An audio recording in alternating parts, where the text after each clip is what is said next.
We've got to not only remain competitive against other states, we've got to be a leader, and we will be a leader. And we've got to support our existing manufacturers, and we've got to focus on workforce. EVs are more powerful, more practical, and more cost-effective than you think. And they're also driving economic growth in Alabama. In these episodes, we're talking to some of the brightest leaders in the industry. And we're covering everything from infrastructure advancements to benefits and incentives for people like you. Hello. Thank you for joining us for the Drive Electric Alabama podcast, where we plug you in to everything you need to know about electric vehicles, also known as EVs, in the state of Alabama. This podcast is brought to you by Alabama Power's You're in Charge EV incentive programs. To learn more about these programs, go to alabamapower.com/EV. I'm one of your hosts, Michael Staley. I'm also president of the Alabama Clean Fuels Coalition. From car manufacturing to car dealerships, over the last few episodes, we've talked about how the state of Alabama is meeting the demand of electric vehicles. Today, we're focusing on the impact EVs currently have on Alabama's economy. We have three guests who have all been involved in the electrification process in Alabama. First, Ellen McNair, who is the Secretary of the Alabama Department of Commerce. Second, former Commerce Secretary Greg Canfield, who is Ellen's predecessor and who, as the beginning of 2024, is working at Burr & Foreman Law Firm in Birmingham. And finally, Blair King, Director of Economic and Community Development for Alabama Power Company. Ellen, Greg, Blair, welcome to the podcast. Thank you. Thank you, Michael. So let's dive in. Secretary McNair, while your transition to the Department of Commerce is very recent, you're no stranger to the advancements being made in our state. Could you please share more about your time with the Montgomery Area Chamber of Commerce? What was your role? And how did it relate to the automotive industry? How did it prepare you to take on this new role in the governor's cabinet? Again, thank you for having me on the podcast today. At the Chamber in Montgomery, I was the Chief Economic Development Officer, and I led the local negotiating team, worked very closely with the Department of Commerce and the governor's office as we recruited the Hyundai project back in 2001, began that recruitment process. So it's been well over 20 years now that I've had, experience in the industry. Back in 2001, Hyundai Motors did a national search for their first North American facility. And Montgomery was very fortunate to be the location that was chosen. The project announced in 2002 and began Job 1 production in 2005. Since that time, in 2005, Hyundai's expanded 16 times with a capital investment of over $5 billion into the Montgomery area. So along with Hyundai, over 40 suppliers have come into the Montgomery County area, and they have invested over $3 billion.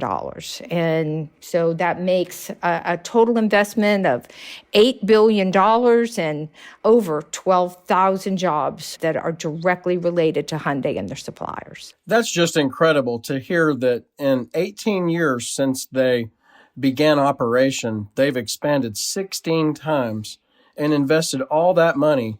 When people hear that economic developers are recruiting a new company and land a major manufacturer, we often don't think of somebody expanding 16 times in 18 years. That's just incredible. Thank you for sharing that. Greg, as you reflect on your experience being in the public sector for nearly 25 years, as a member of the governor's cabinet for 12 of those years, tell us what that journey has been like for you as the state's top economic development public official. What have you seen happen as it relates to EVs? Well, Michael, I thank you for reminding me that I've been in the public sector for that long. It's been pretty amazing to see what has happened. I entered the public sector in 2000, and in that first role, I served as the president of the Vestavia Hills City Council. Really, from that experience from 2000 to 2006, I really began to learn firsthand that it is true that all economic development takes place locally. And I learned from that role and took that experience with me into the legislature in 2006. And serving in that capacity in my second term, I began serving as the chairman of the Commerce and Small Business Committee. And so there were a lot of business issues that came before us. And from those two experiences, when I was asked in July of 2011 to take over this role, I brought to that role with me more of a local understanding and a local feel for how economic development takes place, but how it's applied at the statewide level as well. So this role that I had as Secretary of Commerce was pretty eye-opening. I've learned so much about so many different industries, and most of that is because we had a wide industry sector focus with our strategic plan called Accelerate Alabama. It is certainly true that technology within the automotive sector is playing an important role as we make this transition from internal combustion engine technology to EV platforms. And the technology changes within the automotive sector are taking shape so rapidly. It is affecting the entire transportation ecosystem, the supply chain surrounding vehicles and how vehicles are assembled. All of this is evolving at a very rapid pace. I've had the opportunity over my career to work with all of the major OEMs in Alabama, from Mercedes to Honda to Hyundai to Mazda, Toyota, and from each of those to get a better understanding of the strategy and the technology for the future and how these companies see that future coming together. So I think that all of the automakers across the state, and certainly probably across the globe, they're being very strategic, they're being very planful, and they are planning extensively for what this future looks like. The process to make an EV may look and may actually be more simple, but the technology surrounding it is incredibly complicated. And so we're going to have more workers across the state who are going to have a better understanding of working with electricity.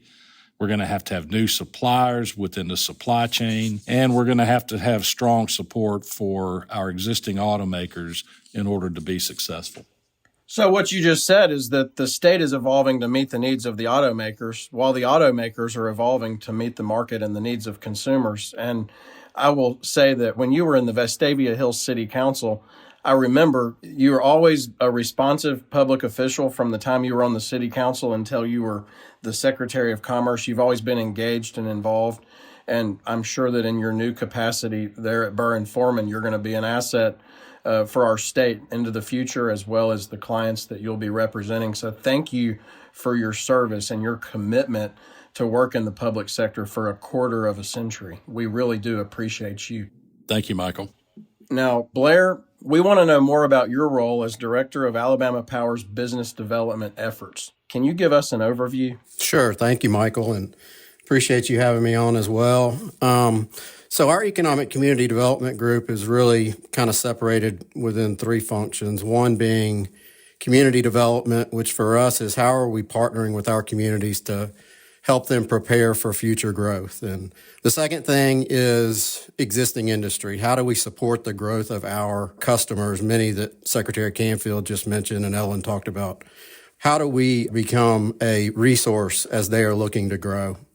And the third is how are we continuing to attract new industry and leads to our service territory? And that's where my team comes in.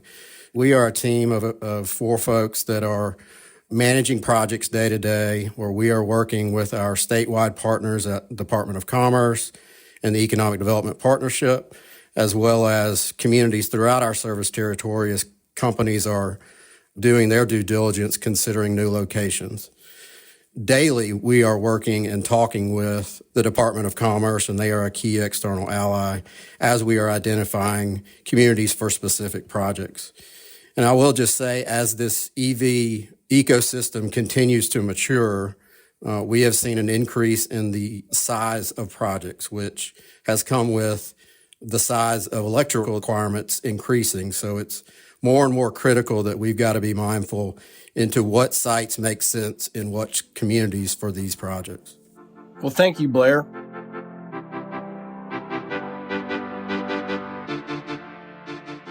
I want to move now and start talking a little bit more about Alabama's auto industry, go a little deeper. And Alabama's automobile industry has been such a driver of economic growth in our state. And what started with Mercedes-Benz in 1993 quickly grew over 3 decades to an expanding network of manufacturers and suppliers. Can y'all provide a historical perspective on the evolution of the state's automobile industry? And when did you really first start to see it transitioning to electric? Greg, if we could start with you. Yeah, I mean, Michael, obviously there has been a lot of sea change in the automotive sector since Mercedes first planted its flag in the state of Alabama. It's interesting to note that I think Alabama's journey into the EV automotive sector also began with Mercedes-Benz. This took place back in probably 2017 when Mercedes announced that they were going to launch an electric vehicle production, and they were backing that plan with $1 billion project. Now, that project was really centered around setting the stage for Mercedes to begin to assemble electrified vehicles at the start of the early 2020s, which, hey, we're here. Made it, didn't we? Yeah, well, we're there. It did create, I think, for Alabama, the first battery-producing facility for the assembly of batteries to go into EVs. And from that, we've really seen a lot of continuing investment taking shape across the state. The Advanced Mobility and Power Facility, otherwise known as AMP, at the University of Alabama, which is a partnership with Mercedes and Alabama Power and the University of Alabama, are a signpost of some of that continuing investment that's taking place not only in the private sector, but also through public-private engagement. That initiative continues to grow and flourishes in support of the automotive sector and the technologies, not only of EV technology, but we all know that there's several technologies being developed today that are probably a little further down the road than battery technology. But there have been a lot of other investments from Alabama's automotive sectors. Another of the most notable is Hyundai's announcement of their venture going into the electrification of vehicles and entering into that marketplace with the electrification of the Genesis GV70. And then also announcing Alabama's second battery module plant, which is in support of Hyundai and Kia and the operation of those two facilities. It's really kind of interesting. I think to say that the supply chain has changed is probably an understatement. It's continuing to change even today. The most important thing is that battery technology that exists today is probably not going to be the battery technology of tomorrow. We're already seeing great advancements, shifting somewhat away from lithium-ion batteries. There's new technology involving everything from lithium iron phosphate to solid-state technology. So the future of EV battery technology is a little unclear, but I think what's important is that companies every day in the automotive sector are engaged in decisions and the research that goes along with product development into those new technologies. The wonderful thing about Alabama and what we did by having Ellen McNair step up and take over the role of Secretary of Commerce is that we're not going to skip a beat in the state of Alabama. That work is going to continue on and actually is continuing today And Ellen McNair, Secretary of Commerce, has continued that exploration with the companies across the state. Well, again, an evolving industry and an evolving landscape in our state with the battery technology. That's such a great point because everybody knows the battery technology is going to change over time. The batteries get cheaper and more efficient, almost like a flat screen TV did. Remember how expensive they were when they first came out and how cheap they are now, but they're everywhere.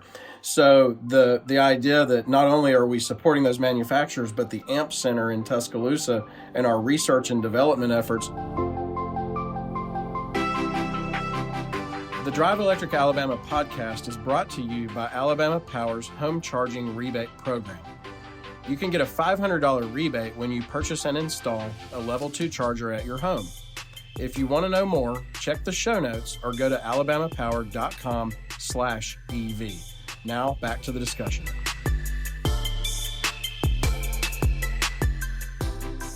Secretary McNair, can we move in a little bit even deeper? And can you just talk for a minute about your historical perspective on the evolution of Alabama's automotive industry? Of course, my perspective, being from the Montgomery area, has been very focused on Hyundai in the past 20 years. But I really look forward in this new position to really work with all of our OEMs and their supply chain to really support them in so many different ways. Back when Hyundai announced in 2002, and to today, they've developed 3 internal combustion engine facilities on site at Hyundai that support both the Hyundai facility in Montgomery and the Kia facility in West Point, Georgia. Since that time, about 2 or 3 years ago, they began the transformation of those internal combustion engines into the EV world. So we're excited to have that component in the state of Alabama. As Greg said, they electrified the GV70 and made the decision to manufacture that in Montgomery. And in addition to that, Mobis, their largest supplier, is building the battery assembly facility actually on site at Hyundai, a $205 million project that will be operational in approximately a year. That transformation for Hyundai is exciting to see them branch into the EV world and letting Montgomery and the state of Alabama be a part of that transition. So we're excited to support them and all the automotive equipment manufacturers in the state in this transition. And as Greg said, it's a tremendous transition that is happening at literal warp speed. And it brings the states together, too, across the state lines. You mentioned that what we're doing in Alabama, we're supporting Georgia, and they're supporting us in some of these things. So it's really about our region and our country and American competitiveness. It contributes to all of that. Well, Blair, you've been working in economic development for how many years now? 16 now. So you've seen a lot of growth that Ellen and Greg have been talking about in your career in the automotive industry. From a power company perspective, how is that changing the landscape? Yeah, I just want to chime in on a few things Greg and Ellen said on kind of the evolution of the sector. And while the Bibb County battery facility that was announced in 2017 was probably the most concrete example, I would say one other thing that is a unique asset that Alabama possesses is our deposit of graphite, which is a critical mineral that's needed to build these batteries. And so when you look at the disruption of the supply chain as we move towards electrification, I think that presents a huge opportunity from an economic development perspective to look at not only the batteries, but not only assembling the vehicles, but the anodes, the cathodes, separators, et cetera, as a opportunity for growth throughout our state. And so we are looking at and starting to see that activity throughout the supply chain. So I think that's another exciting area and growth potential for the state. In my role with the Alabama Clean Fuels Coalition, we often hear people talk about where the minerals used in EVs are produced. And understanding that graphite is one of the most abundantly needed minerals. When you look at the U.S. Geological Survey, they take an inventory of all the minerals produced in North America, in America every year, and there's no graphite being produced in North America right now. So the idea that Coosa County, Alabama, is going to be one of the first sites in North America producing graphite is really exciting. And it also is good news of relief to people who are concerned about dependence on minerals from other countries, whether they're friendly or not to our country. So having that domestic supply chain, we're seeing it develop all around EVs, all around our state. And that's exciting to me and to y'all, I know, and a lot of people that are listening.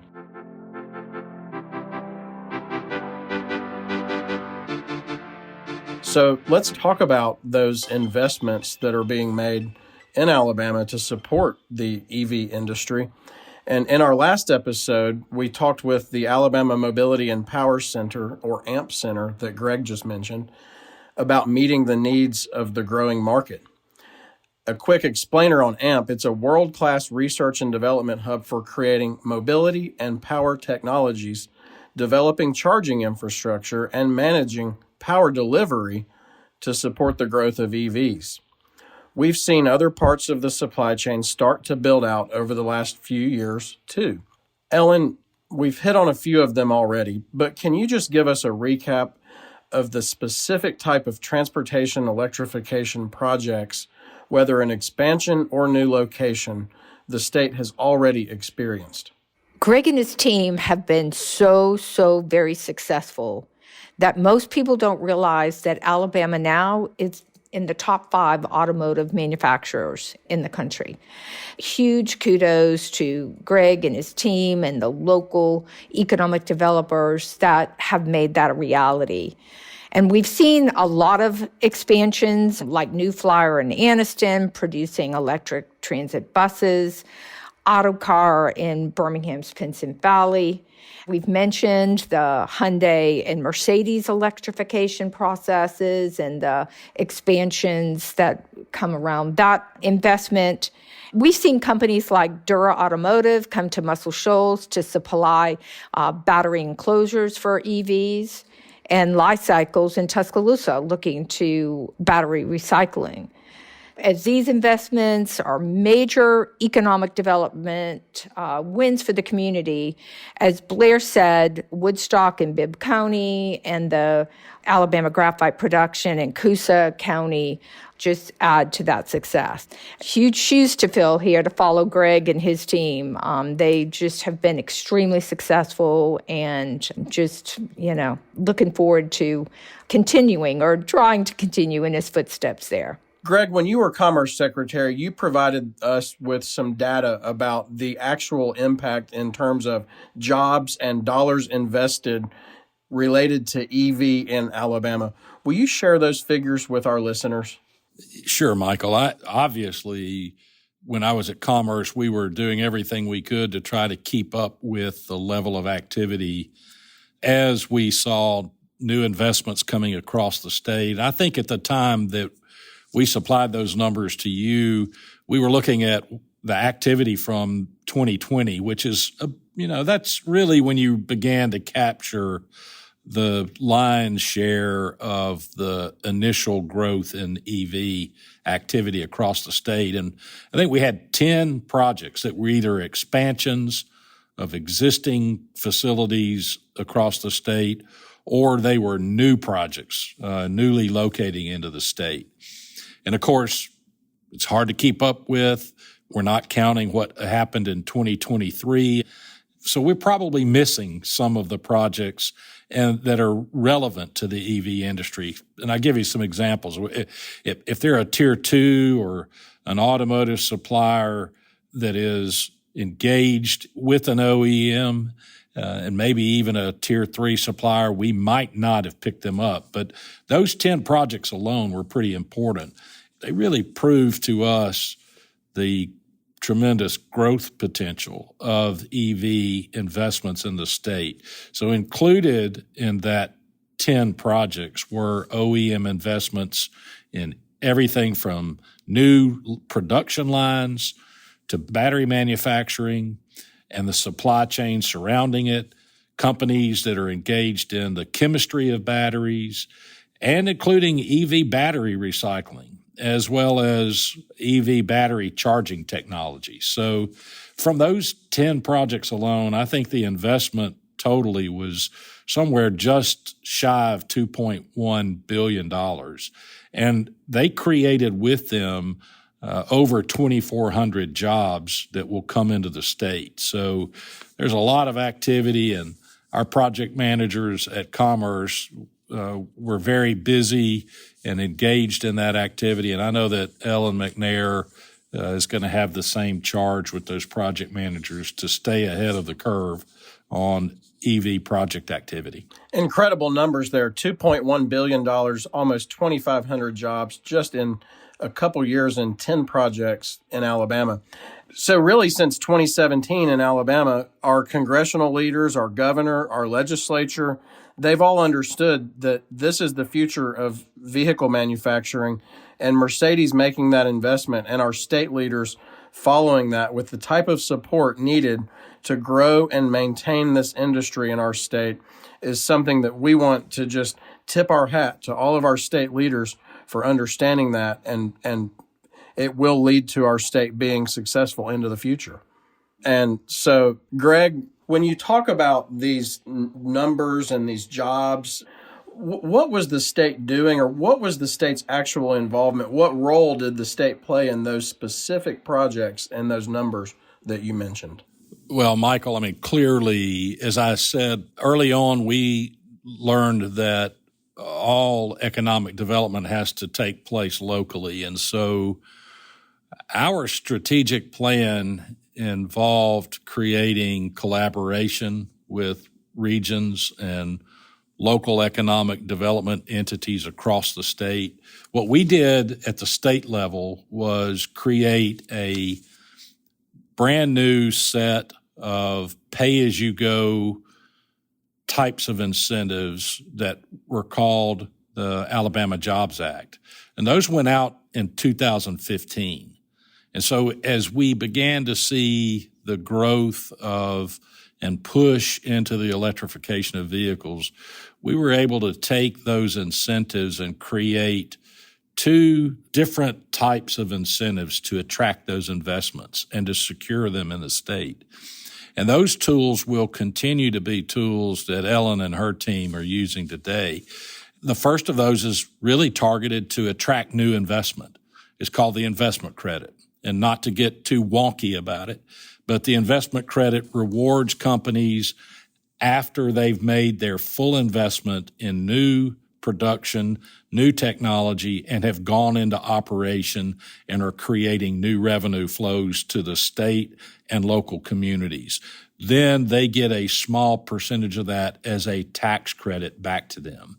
They also have the ability to monetize those investments in the early years of those investments, which that gives those companies and affords them the opportunity to reduce their operational risk in the early years of going into operation here in the state. The second type of incentive that we had in the Jobs Act that we were able to use was in reflection of creating new jobs, new payroll that comes along with putting more Alabamians to work in high-wage job situations. Because remember, these jobs are technology-driven, and technology-driven jobs require greater skill sets, and therefore they reflect a higher average wage. In fact, the Alabama Jobs Act returned a higher wage of about 31% above the state's current median wage at that time. So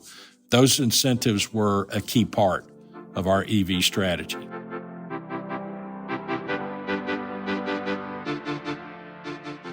Does the legislature authorize the Alabama Jobs Act forever, or does it expire? Does it need to be renewed? How do we keep this stuff happening in our state? Boy, you really led me into that one, didn't you? So the answer to the question is everything is and hinges upon support from the legislature, and that certainly was the case with the Jobs Act incentives when we first introduced it in 2015.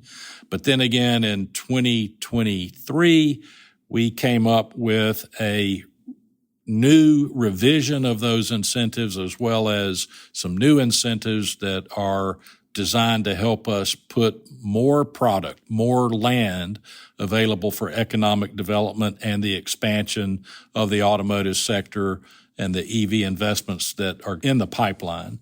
And so we took the game plan incentives to the legislature. The legislature, with bipartisan support, overwhelmingly voted almost unanimously in support of that package. And so that secured those incentives for another 5 years. That's really great. So, Blair, if all of these Alabama Jobs Act and other incentives, when Secretary McNair goes out and lands our next major project, what are you doing at Alabama Power in terms of site development? How do we make sure that the next time we land a major investment in our state, we've actually got industrial sites ready to accept them? Yeah, so a little context. So in my mind, when you think about, generating business leads from a business development perspective, you can be extremely good at that. But if you don't have the necessary ingredients in order to win projects or close deals or however you look at it, your success is going to be very limited. In an economic development context, I would say that the ability to attract a skilled workforce is critical. I would say that all the things that Secretary Canfield just mentioned from a cost of doing business, operating environment.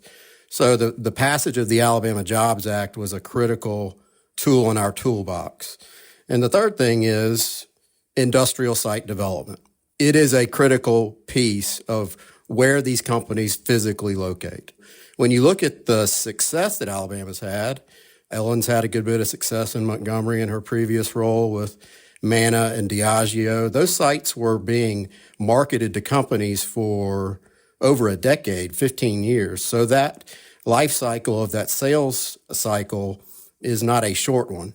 When you look at mega site type projects, you mentioned the next large mega project, the Mazda Toyota site, marketed for many years.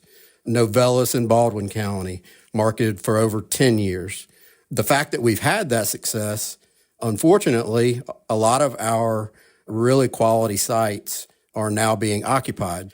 As for what Alabama Power is doing directly to impact site development, within our economic development group, we are utilizing GIS technology, looking at various aspects of what companies are looking at, including our infrastructure, and trying to identify the potential corridors or areas or geographies that we may have site deficiencies, whether they be large mega sites or whether they be 100-acre sites.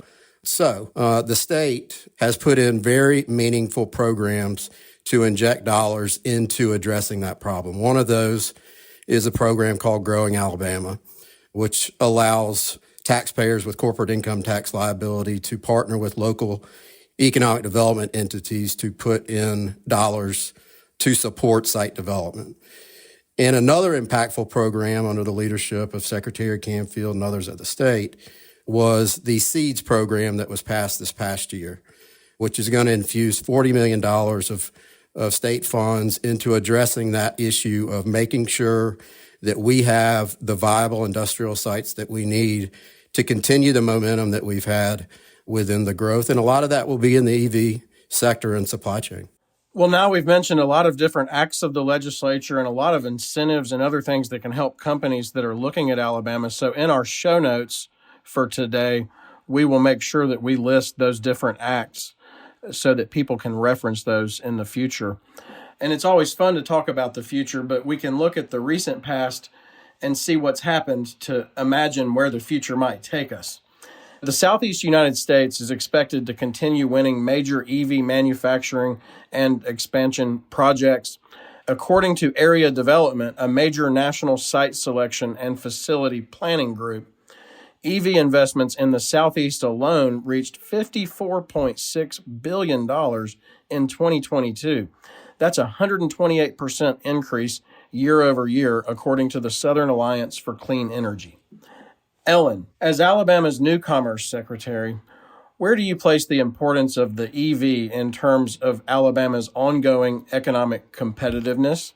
And more specifically, can you talk about what the state is doing to cement Alabama as a top automaking state for generations to come? Well, we've got to not only remain competitive against other states, we've got to be a leader. And we will be a leader against other states in the nation on this and other sectors. And we've got to support our existing manufacturers as they expand and transform into the EV markets, along with other energy technologies. And we've got to focus on workforce to make sure that new companies that we recruit have the workforce that continue to adapt and evolve and grow with them over time. Greg, do you have anything to add to that? Well, I mean, I think Ellen covered it really nicely. I think the only thing I would kind of point out is just maybe expanding on what Ellen brought up. We've talked a lot today about the R&D efforts that are going to be taking place and are taking place at the AMP Center. Those efforts are not only going to be supportive of our existing manufacturers, but they're also creating new business opportunities. And the discoveries that will come from the work at AMP and the partnerships with industry make it even more exciting about what the future holds. I think Ellen brings a really good point up, and that is this whole issue of the workforce arena and what do we have to do. So a great example of Alabama's commitment in that regard is the recent $30 million announcement of the state investment for a new phase at the Robotics Technology Park. And this phase is all about supporting EV training and providing a training center for automobile manufacturing workers to support all of the industry across the state. And here we've got state leaders that know it's an ecosystem that's evolving and looking at all the angles around that.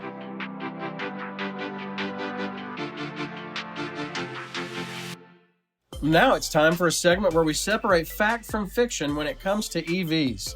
And it's brought to you by the Alabama Clean Fuels Coalition. There's a myth out there that says there aren't enough public charging stations. But the truth is, in Alabama right now, there are over 1,100 Level 2 or DC fast charging plugs in retail parking lots, hotels, and parking garages, and other locations all across the state. And to find them, there are some great mobile apps like PlugShare, ChargeWay, and ChargeHub that give you all the information you need for those stations. Thinking bigger, public charging stations are less used by EV drivers than you might think. That's because at least 95% of EV charging takes place at home and at work, and only 5% of charging happens at public charging stations. That's data we got from the Electric Power Research Institute. All right, let's get back to the conversation. Ellen, what are your closing thoughts for us today? Well, under Governor Kay Ivey's leadership and Greg's tremendous leadership, Alabama is now the number 5th auto-producing state in the nation, which is an incredible, incredible feat. And this industry is going through a huge transformation, going from automotive vehicle production to a mobility industry. And we're ready to take on that challenge, and we're really see the opportunities to expand our existing companies and bring in a whole new supply chain to meet that new and growing industry. Thank you, Ellen. Greg, why don't you give us your closing thoughts? Yeah, so Michael, I think my takeaway from this conversation is that we've got to recognize the rapidity of the change in technologies that is taking place today.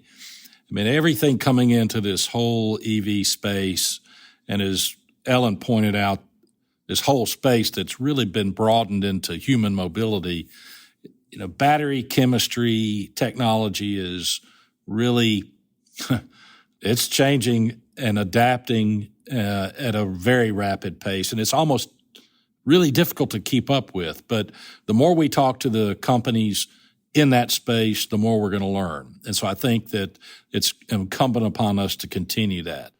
Blair, bring it all home for us. What are your closing thoughts? Well, I would echo what Greg said. The change is coming fast and it is evolving fast. So that's one thing. In addition, we've got a team that is dedicated to promoting and educating the public on the benefits of electric vehicles.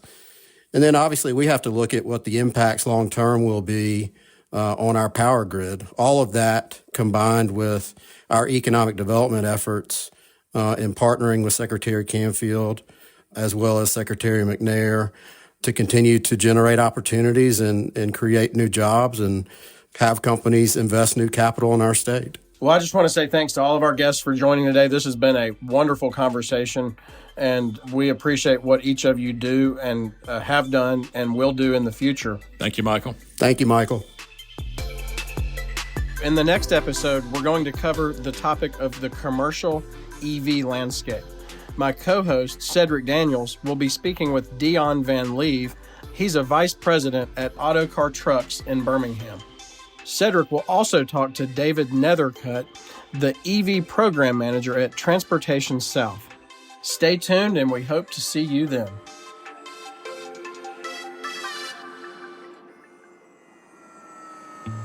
The Drive Electric Alabama podcast is brought to you by Alabama Power's You're in Charge EV programs, as well as the Alabama Clean Fuels Coalition. The series is co-hosted by me, Michael Staley, and Cedric Daniels, and the podcast is produced by Ingredient. For more information, you can always check the show notes or go to alabamapower.com/EV. Thanks for listening.